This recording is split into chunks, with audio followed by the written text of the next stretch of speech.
नमस्कार, India news Haryana देख रहे हैं आप। आपके साथ मैं हूं रंजना सिंह राठौड़। बुलेटिन का आगाज करेंगे देश विदेश की बड़ी खबरों के साथ फटाफट अंदाज में। गुजरात में हो रही प्राकृतिक और शून्य बजट खेती पर चल रहे शिखर सम्मेलन के दौरान पीएम मोदी ने किसानों और वैज्ञानिकों को संबोधित किया। पीएम मोदी ने किसानों को संबोधित करते हुए कहा कि प्राकृतिक खेती से नई संभावनाओं का विकास होगा। पीएम मोदी ने कहा कि प्राकृतिक खेती से किसानों का कायाकल्प होगा। साथ ही उन्होंने हमारे वैज्ञानिकों ने मिट्टी की जांच समेत कई सुधार की बात का जिक्र किया। पीएम मोदी ने कहा कि किसानों की आय दोगुनी करने के लिए काम किया जा रहा है। किसानों को मनपसंद विकल्प मिल रहे हैं। पाकिस्तान पर हिंदुस्तान की महाविजय के 50 साल पूरे हो गए। इस मौके पर प्रधानमंत्री नरेंद्र मोदी ने शहीदों को श्रद्धांजलि दी।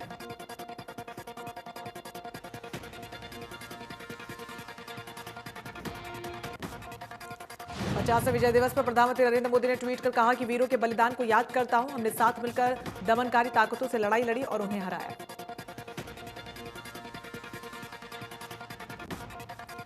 रक्षा मंत्री राजनाथ सिंह ने विजय दिवस पर कई ट्वीट किए। उन्होंने बहादुर सैनिकों के शौर्य को याद किया। 1971 युद्ध को भारतीय सेना के इतिहास का स्वर्णिम अध्याय बताया। राजनाथ सिंह ने कहा कि स्वर्णिम विजय दिवस के अवसर पर हम 1971 के युद्ध के दौरान अपने सशस्त्र बलों और उनकी उपलब्धियों पर गर्व करते हैं। केंद्रीय गृह मंत्री अमित शाह ने भारतीय सैनिकों के अद्भुत साहस और पराक्रम के प्रतीक विजय दिवस की स्वर्ण जयंती पर वीर सैनिकों को किया नमन। अमित शाह ने कहा कि 1971 में 16 दिसंबर के दिन भारतीय सेना ने दुश्मनों पर विजय कर मानवीय मूल्यों के संरक्षण की परंपरा के इतिहास में एक स्वर्णिम अध्याय जोड़ा था।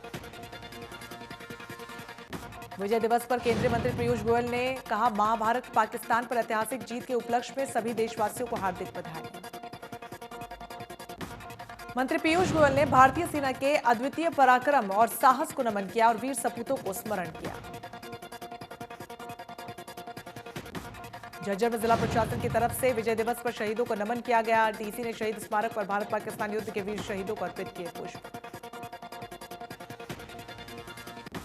राष्ट्रपति रामनाथ कोविंद अपनी पहली 3 दिवसीय यात्रा पर बांग्लादेश के दौरे पर हैं और इस दौरान उन्होंने प्रधानमंत्री शेख हसीना और राष्ट्रपति अब्दुल हामिद से मुलाकात की। राष्ट्रपति रामनाथ कोविंद ने बांग्लादेश के दोनों मुख्य नेताओं के साथ आपसी हित और द्विपक्षीय सहयोग के कई मुद्दों पर की चर्चा। दोनों नेताओं ने कनेक्टिविटी और व्यापार, कोविड-19 के खिलाफ लड़ाई में सहयोग और विकास साझेदारी सहित दोनों देशों के हितों के व्यापक मुद्दों पर की चर्चा।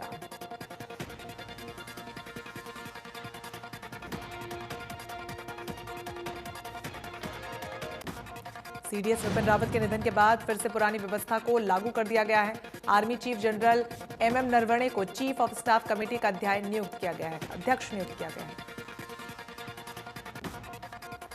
हरियाणा के गृह मंत्री अनिल विज ने कांग्रेस पर निशाना साधते हुए लिखा कि 1971 में जीती जंग शिमला समझौते की टेबल पर हारे। गृह मंत्री अनिल विज ने लिखा, पाकिस्तानी सैनिकों को छोड़ने के बदले ले सकते थे पीओके। वो हमारी सबसे बड़ी भूल थी जिसे हम आज तक भुगत रहे हैं। 1971 की जंग में भारत ने पाकिस्तान को दी थी मात। युद्ध के बाद भारत और पाकिस्तान के बीच हुए थे कई समझौते।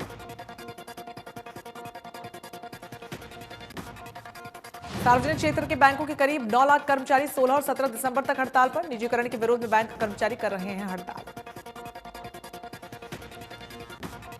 कैथल में भी United forum of bank union के तहत बैंक यूनियनों ने सरकारी बैंकों के निजीकरण के खिलाफ 2 दिन की हड़ताल का ऐलान किया।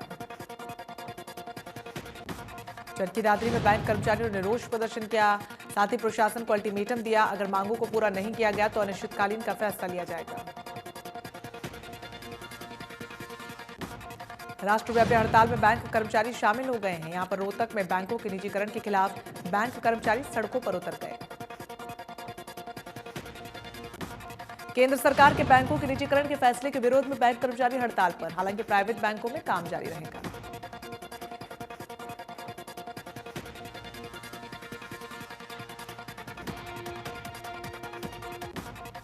फरीदाबाद में पंजाब नेशनल बैंक के पास बैंक कर्मचारियों और अधिकारियों ने बैंक के निजीकरण के खिलाफ 2 दिवसीय हड़ताल की शुरू।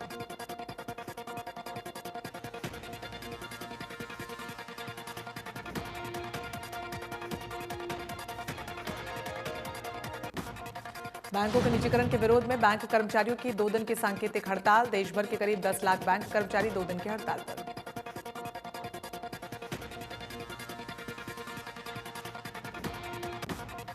कोसली में भी United form of bank union के आह्वान पर निजीकरण को लेकर 2 दिन की सांकेतिक बैंक हड़ताल के दौरान सभी सरकारी बैंक बंद रहे।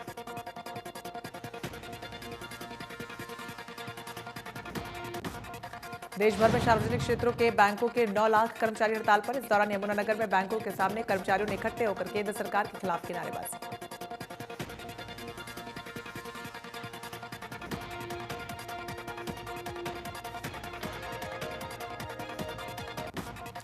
करनाल में बैंकों के निजीकरण के खिलाफ बैंक कर्मियों ने रोष प्रदर्शन किया और सरकार के खिलाफ नारेबाजी की।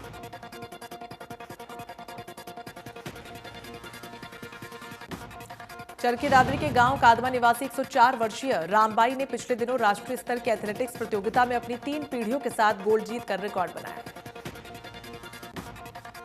पिछले दिनों वाराणसी के सिगरा स्थित डॉक्टर संपूर्णानंद स्पोर्ट्स स्टेडियम में रामबाई अपनी 3 पीढ़ी के साथ न सिर्फ दौड़ी बल्कि लंबी कूद में भी भाग लिया। रामबाई ने अपनी बेटी, पुत्रवधू, नातिन के साथ प्रतियोगिता में भागीदारी की। रामबाई ने 100, 200 मीटर दौड़, रिले दौड़, लंबी कूद में 4 गोल्ड मेडल जीतकर नया इतिहास रचा। लोहारू में ईश्वरलाल महाविद्यालय के छात्र छात्राओं ने अपनी मांगों के चलते हिसार सिवानी रोड जाम किया। छात्रों की मांग है कि महाविद्यालय में स्टाफ की कमी को पूरा किया जाए। वहीं छात्रों की मांगे है कि महाविद्यालय में नया भवन बनाया जाए, ऑफलाइन पढ़ाई करवाई जाए। टोल कर्मियों को समय पर वेतन न देने से चर्चाओं में रहने वाले गंगायाचा टोल प्लाजा के टोल कर्मी सुबह से एक बार फिर से काम छोड़कर हड़ताल पर चले गए। रेवाड़ी रोहतक हाईवे स्थित गंगायाचा टोल प्लाजा पर करीब 76 कर्मचारी हैं जिन्हें 5 महीनों से मेहनताना नहीं मिला। वेतन न मिलने से परेशान कर्मचारियों ने काम छोड़कर हड़ताल की शुरू। टोल मैनेजर का कहना है कि कर्मचारियों को वेतन न मिलने के कारण कर्मचारी काम पर नहीं आ रहे हैं। उन्होंने उच्च अधिकारियों को सूचित कर दिया है, जैसे ही कोई आदेश आते हैं उस पर काम करेंगे। नशा मुक्ति अभियान चलाने वाले भिवानी के स्टीलमैन को खाकी ने सम्मानित किया, तो वहीं एसपी ने कहा कि वो नशे को खत्म करने के लिए स्टीलमैन विजेंद्र का सहयोग करेंगे। गुरुग्राम नगर निगम की तरफ से शूटिंग रेंज बनाने की कवायद हुई शुरू। कादपुर में 28 एकड़ जमीन पर 35 करोड़ की लागत से तैयार किया जाएगा।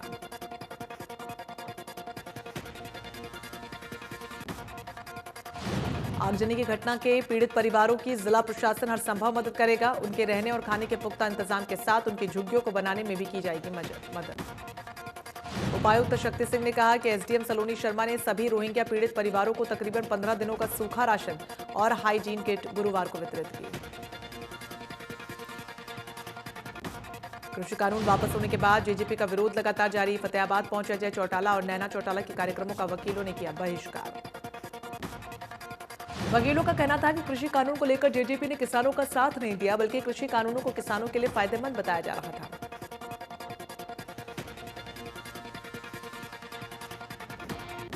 फरीदाबाद में विदेशों से आए 209 लोगों ने कोरोना जांच में अपने गलत फोन नंबर और एड्रेस दिए, जो कि गायब है, जिसे लेकर फरीदाबाद के सीएमओ डॉक्टर विनय गुप्ता ने डीसी और पुलिस कमिश्नर को शिकायत की। उन्होंने कहा कि ओमिक्रॉन की तीसरी लहर को देखते हुए बहुत ज्यादा सतर्कता बरतने की जरूरत है। इसके अलावा जिन लोगों ने अभी तक दूसरी डोज नहीं लगवाई है, उनको दूसरी डोज जरूर लगवानी चाहिए। ओमिक्रॉन का खतरा हर दिन बढ़ता जा रहा है। देश में ओमिक्रॉन की संख्या 77 के पार। महाराष्ट्र में अब तक ओमिक्रॉन के 32 मामले सामने आ चुके हैं। स्वास्थ्य विभाग लोगों से कोरोना गाइडलाइंस का पालन करने की अपील कर रहा है। देश में कोरोना का कहर जारी। राजस्थान में ओमिक्रॉन के 17 मामले सामने आ चुके हैं। केरल में कोरोना के नए वेरिएंट के 4 नए मामले सामने आए। इसके साथ ही राज्य में ओमिक्रॉन संक्रमितों की संख्या 5 हो गई है। तमिलनाडु में भी ओमिक्रॉन का एक केस सामने आया। नए वेरिएंट के बढ़ रहे संक्रमण ने सरकार की चिंता को बढ़ाया। दिल्ली में ओमिक्रॉन के 4 नए मामले सामने आए, जिसके बाद राज्य में नए वेरिएंट के 10 मामले हो गए। देश में कोरोना के 7,974 मामले सामने आ चुके हैं। 343 मरीजों की गई जान। ब्रिटेन और अमेरिका में कोरोना के डेल्टा और ओमिक्रॉन वेरिएंट का कहर बढ़ता जा रहा है। ब्रिटेन को कोविड-19 के 78,000 नए मामले सामने आ चुके हैं। न्यू में आंगनबाड़ी वर्कर और हेल्पर वेतन बढ़ोतरी नहीं होने से बेहद परेशान है। लघु सचिवालय परिसर में सैकड़ों वर्करों ने अनिश्चितकालीन हड़ताल पर सरकार के खिलाफ नारेबाजी की। आंगनबाड़ी कार्यकर्ताओं का कहना है कि इस ठंड के मौसम में महिलाएं प्रदर्शन करने पर मजबूर। गुरुवार को धरनारत महिलाओं ने सुबीता ढाका एडीसी को ज्ञापन सौंपा। पानीपत में लघु सचिवालय में सैकड़ों की संख्या में आंगनबाड़ी वर्कर सरकार के खिलाफ नारेबाजी करते हुए धरना देने पहुंचे। प्रदर्शन कर रही आंगनबाड़ी वर्कर ने बताया कि सरकार ने 2018 में उनकी मांगें मान ली थी, लेकिन अभी तक लागू नहीं की। रादौर के गांव कांजुरू में बनाए जाने वाले चिकन प्रोसेसिंग प्लांट के विरोध में शहीद उधम सिंह काम्बोज धर्मशाला में महापंचायत का आयोजन हुआ। आयोजन में सैकड़ों ग्रामीणों सहित धार्मिक, सामाजिक, किसान यूनियन और कई राजनीतिक दलों ने नेताओं ने भी भाग लिया। प्रदर्शनकारियों ने कहा कि चिकन प्रोसेसिंग फैक्ट्री की एनओसी रद्द होने तक धरना जारी रहेगा। महेंद्रगढ़ के सामान्य बस स्टैंड पर यात्रियों को सुरक्षा व्यवस्था मुहैया करवाने के लिए पुलिस चौकी खोली गई है। चौकी का उद्घाटन सब इंस्पेक्टर सुरेंद्र सिंह और अड्डा इंचार्ज वेद प्रकाश ने किया। हिसार के गांव मिर्का के खेत में पानी की मोटर चोरी होने के शक में दबंगों द्वारा 32 वर्षीय विनोद की पीट कर हत्या के मामले में परिवार वालों ने सिविल अस्पताल में जमकर बवाल काटा। पुलिस ने इस मामले में 12 और लोगों को नामजद किया है। साथ ही इस मामले में अपहरण की धारा 365 और षड्यंत्र बनाकर मारपीट करने की धारा 130 भी जोड़ दी गई है। पीड़ित परिवार वालों ने हत्यारोपी की गिरफ्तारी की। 50 लाख मुआवजा और आश्रित को सरकारी नौकरी देने की मांग पर अड़ गए हैं। नूह के फिरोजपुर नमक स्थित बर्मा के रोहिंग्यों के शरणार्थी कैंप में भयंकर आग लग गई। आग के कारण शरणार्थियों की 32 झुग्गियां जलकर खाक हो गई। वहीं फायर ब्रिगेड और एम्बुलेंस के अलावा पुलिस के दर्जनों जवान वहां पर पहुंचे। फायर ब्रिगेड ने आग पर काबू पाया। पुलिस बल ने भी मामले की जानकारी ली। जठेड़ी में यूपी निवासी मजदूर की हत्या के मामले में पुंडर पुलिस ने 2 आरोपियों को गिरफ्तार कर लिया है, जिनके कब्जे से हत्या में शामिल हथियार भी बरामद किए गए।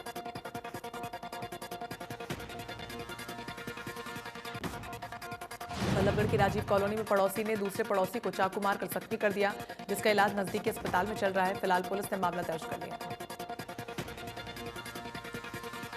गुरुग्राम के सेक्टर 49 में ओयो होटल में चल रहे सेक्स रैकेट के पर्दाफाश करते हुए सीएम फ्लाइंग की टीम ने 2 विदेशी महिलाओं को गिरफ्तार किया।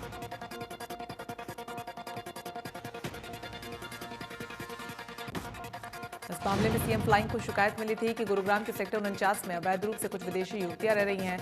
होटल के अंदर सेक्स रैकेट चलाया जा रहा है। पुलिस ने नकली ग्राहक बनकर इस पूरे सेक्स रैकेट का भंडाफोड़ किया। इस पूरे मामले में फिलहाल पुलिस ने मुकदमा दर्ज कर आगे की तफ्तीश की शुरू। सोनीपत में ऑनलाइन प्रक्रिया के तहत सरकारी नौकरियों के पेपर पास करवाने वाला मास्टरमाइंड एसटीएफ ने गिरफ्तार कर लिया है।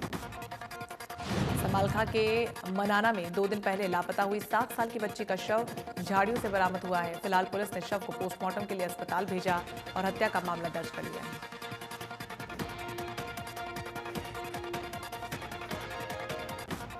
फरीदाबाद के सेक्टर 91 में स्थित सूर्यनगर में दबंगों ने पार्किंग को लेकर एक युवक पर हमला कर दिया। वहीं मारपीट की पूरी घटना सीसीटीवी में कैद हो गई। फिलहाल पुलिस ने शिकायत के बाद दबंगों के खिलाफ मामला किया दर्ज।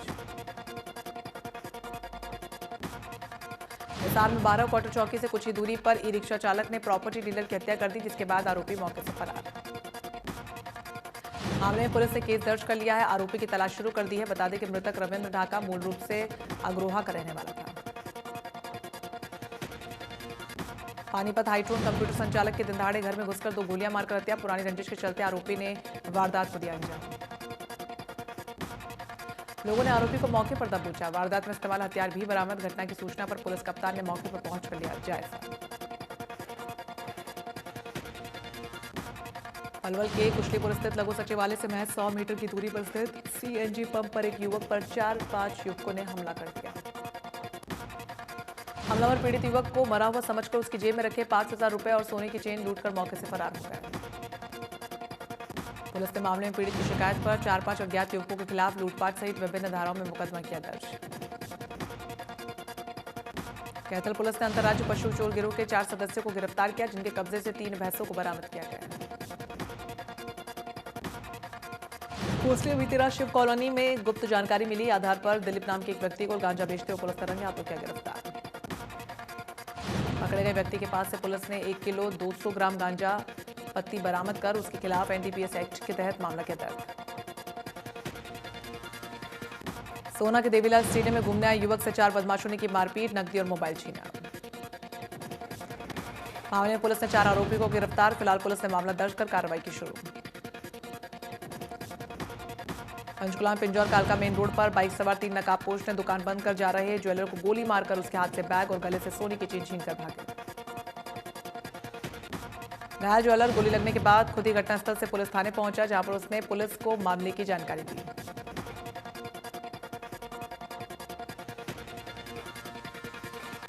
दिल्ली एनसीआर में आबोहवा जहरीली होती जा रही है। एयर क्वालिटी इंडेक्स 337 दर्ज किया गया। सोनीपत में AQI 279 दर्ज किया गया है, जहां पर लोगों को सांस लेने में हो रही है दिक्कत। साइबर सिटी गुरुग्राम में दीपावली के बाद से शुरू हुई प्रदूषण की मार लगातार जारी। एयर क्वालिटी इंडेक्स 291 के पार। हिसार की आबोहवा बेहद खराब श्रेणी में। एयर क्वालिटी इंडेक्स 328 के पार। फरीदाबाद में हवा की गुणवत्ता बेहद खराब है। फतेहाबाद में 338 दर्ज किया गया AQI। रोहतक में एयर क्वालिटी इंडेक्स 354 दर्ज किया गया है। दमा के मरीजों को सांस लेने में हो रही है दिक्कत। भिवानी में एयर क्वालिटी इंडेक्स 292 दर्ज किया गया है। दमा के मरीजों को सांस लेने में हो रही है दिक्कत। उत्तर प्रदेश के मुख्यमंत्री योगी आदित्यनाथ ने विपक्ष पर तंज कसते हुए कहा, हम दोबारा सरकार बनाएंगे तो इसी लहर को भी रोकेंगे, लेकिन यहां तय है कि आप में से बहुत से लोग वापस नहीं आने वाले। योगी आदित्यनाथ ने कहा कि हम लोग आने वाले चुनाव के लिए जनता के सामने जाने की तैयारी कर रहे हैं। अनुपूरक बजट 8,500 करोड़ का है। जम्मू कश्मीर के कुलगाम जिले के जवानों को बड़ी कामयाबी हासिल हुई। सुरक्षा बलों ने एनकाउंटर में 2 आतंकवादियों को किया ढेर। एनकाउंटर के बाद इलाके में सर्च ऑपरेशन चलाया जा रहा है। सुरक्षा बलों की कोशिश है कि जल्द से जल्द इलाके में छिपे सभी आतंकियों को किसी भी हालत में पकड़ लिया जाए।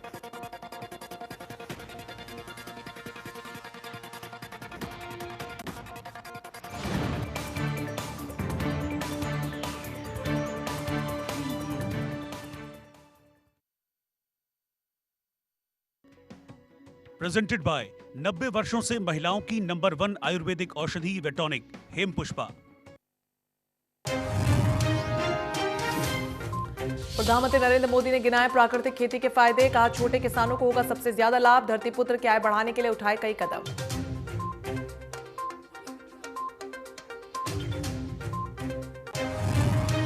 क्रिमिनल मंत्री तुरंत हटाए सरकार। राहुल गांधी ने मांगा केंद्रीय गृह राज्य मंत्री अजय मिश्रा का इस्तीफा। विपक्ष के हंगामे के बाद दोनों सदनों की कार्यवाही स्थगित।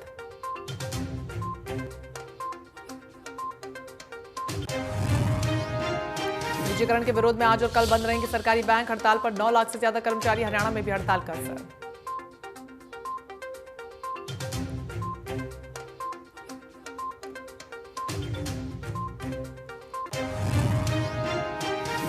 दिल्ली एनसीआर में लगातार बढ़ रहा ओमिक्रॉन का खतरा। 4 नए केस मिलने से हड़कंप।